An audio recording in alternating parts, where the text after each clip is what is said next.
نصر اللہ صاحب ملیشیا سے پوچھتے ہیں، ایک مشہور اسکالر ڈاکٹر اسرار احمد فرماتے ہیں کہ یہودی بیت المقدس کو گرائیں گے، آس پاس کے ممالک پر قبضہ کریں گے، پھر ہیکل سلیمانی بنائیں گے، یہ سب کچھ حدیثوں میں ہے یا ان اسکالر کے اپنے خیالات ہیں؟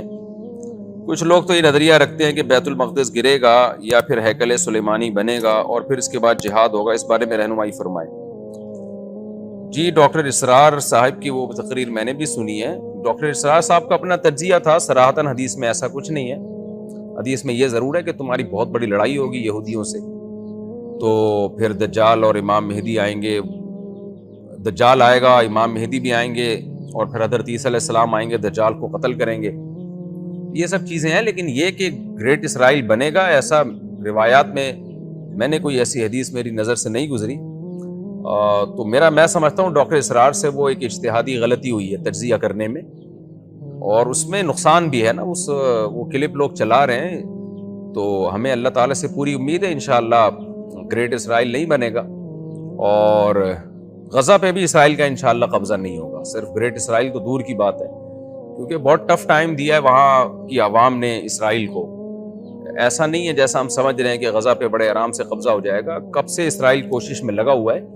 لیکن غزہ کے مسلمان کسی قیمت پہ بھی غزہ پہ کمپرومائز کرنے کے لیے تیار نہیں ہیں، اور وہ خون کے آخری قطرے تک لڑیں گے،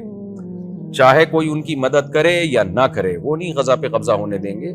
اور انشاءاللہ اللہ ان کی مدد کرے گا۔ ایسا کہیں حدیث میں نہیں ہے کہ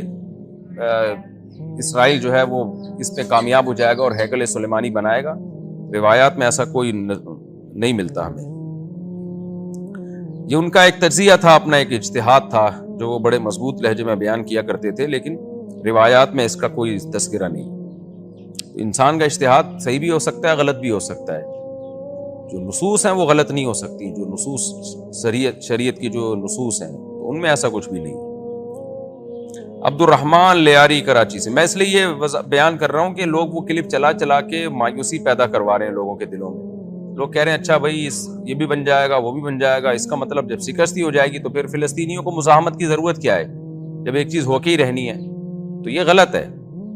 ویسے بھی اگر اس طرح کی روایات ہوتی تو فلسطینی لڑتے ہی نہیں، وہ کہتے ہیں تو حدیث میں تو آتا ہے کہ جی یہ تو سب کچھ ہو جائے گا، تو اس لیے یہ ایک اجتہادی غلطی پر اس کو محمول کرنا چاہیے۔ جو گراؤنڈ ریئلٹی ہے، جو حقیقت ہے، وہ یہی کہہ رہی ہے کہ غزہ پہ بھی انشاءاللہ